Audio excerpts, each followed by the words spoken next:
மன்னார் மாவட்டத்தில் காற்றாலை திட்டத்தை எதிர்த்தும் கனியமண் அகழ்வை நிறுத்துமாறு கோரியும் தொடர்ச்சியாக பல்வேறு தரப்பினராலும் எதிர்ப்பார்ப்பாட்டங்கள் முன்னெடுக்கப்பட்டு வருகின்றன. அந்த வகையில் சமாதானத்திற்கும் நல்லிணக்கத்துக்குமான பணியகமும் மன்னார் மக்களின் வாழ்வுரிமையை பாதுகாக்கும் இந்த போராட்டத்தில் இணைந்திருக்கின்றது. அபிவிருத்தியின் பெயரால் மக்களின் வாழ்வுரிமையை பறிக்கும் இத்திட்டங்களை நிறுத்தி மன்னாரில் மக்கள் தொடர்ந்தும் வாழ வகை செய்ய வேண்டும். மன்னார் இலங்கையின் மீன்பிடி தொழில் மற்றும் இயற்கை சுற்றாடல் வனப்பு, பறவைகளின் பாதுகாப்பு சரணாலயம், இயற்கை காற்றின் வலு முதலானவற்றுக்கு பெயர் பெற்ற இடமாக விளங்குகின்றது.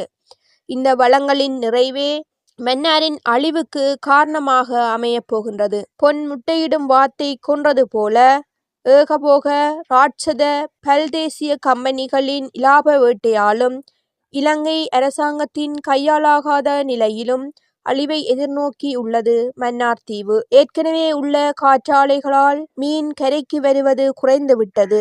மீன் இனப்பெருக்கம் குன்றிவிட்டது. மீன் வள தேவையும் மீனவர் வாழ்வையும் முன்னேற்றுவது எவ்வாறு? காற்றாலையின் அமைப்பினால் தரையில் ஏற்படுத்தப்பட்ட மாறுதல்கள் வடிகால் அமைப்பை மாற்றி வெள்ளப்பெருக்கு மற்றும் நிலத்தடி நீர் உவராதலுக்கு உட்படுதலை ஏற்படுத்தியிருக்கிறது. காற்றாலைகளின் இரைச்சல் மன்னாருக்கு எழில் தரும் வலசை பறவைகளின் வருகையை தடுக்கின்றது. அவை காற்றாடிகளால் உயிர் இறக்கவுமான நிலையை ஏற்படுத்தி உள்ளது. இது மட்டுமன்றி மக்களின் வாழ்விலும் காற்றாலைகளின் ஒளி மாசு குழப்பத்தை ஏற்படுத்தியிருக்கிறது. இத்தகைய ஆரம்ப நிலையே வாழ்க்கையை பாதித்திருக்கும் போது உத்தேசிக்கப்பட்டிருக்கும் மாபெரும் காற்றாலை திட்டம் மக்களின் வாழ்வில் வசிப்புரிமையை பாதிக்கும் என்பது வெளிப்படையான உண்மையாகும். மன்னார் மண்ணின் கீழிருக்கும் இல்மைட், தோரியம் போன்ற இன்றைய நவீன விஞ்ஞான உபகரணங்கள் மற்றும் இராணுவ தேவைகளுக்காக இத்தகைய கனிம வளம் உலக நாடுகளுக்கு தேவைப்படுகின்றது. அதில் முதலீடு செய்வது பெரும் லாபம் தரும் என்பதால் பல்தேசிய கம்பெனிகள் முண்டியடிக்கின்றன. கனியவள அகழ்வுக்கு முதல்கட்ட அனுமதியையும் பெற்றிருக்கின்றன. உக்ரைன் போரே இந்த கனிம வளத்திற்காகத்தான் நடைபெறுகின்றது. இதனை கொண்டு இதன் பெறுமதியை நாம் அறிந்து கொள்ளலாம். வருடந்தோறும் மில்லியன் கணக்கான மெட்ரிக் டன் கனிம வளங்கள் தோண்டப்பட இருக்கின்றது. எந்தவொரு பல்தேசிய கம்பெனிகளும் சூழலை பாதுகாத்து வளங்களை பெற்றதில்லை. இதுவே வரலாறாக உள்ளது.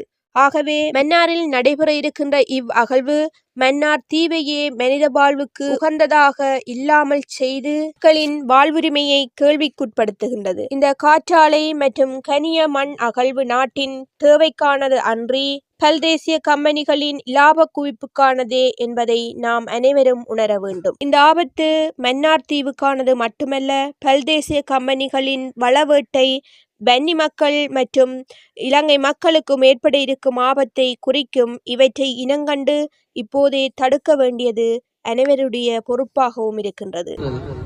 நாங்கள் தொடர்ந்து காற்றாலைக்கு எதிராகவும் எங்களுடைய கனிய மண் அகழ்வுக்கு எதிராகவும் போராடுவோம். என்று கூட எங்களுடைய மன்னார் நகர் வினாவிடம் ஏதோ ஒரு நிறுவனம், சீனா கொரியா சார்ந்த நிறுவனம் கனிய மண்ணை நாங்கள் பார்ப்பதற்கான அனுமதியை கேட்டு அவர் அனுமதியை மறுத்திருக்கிறார்.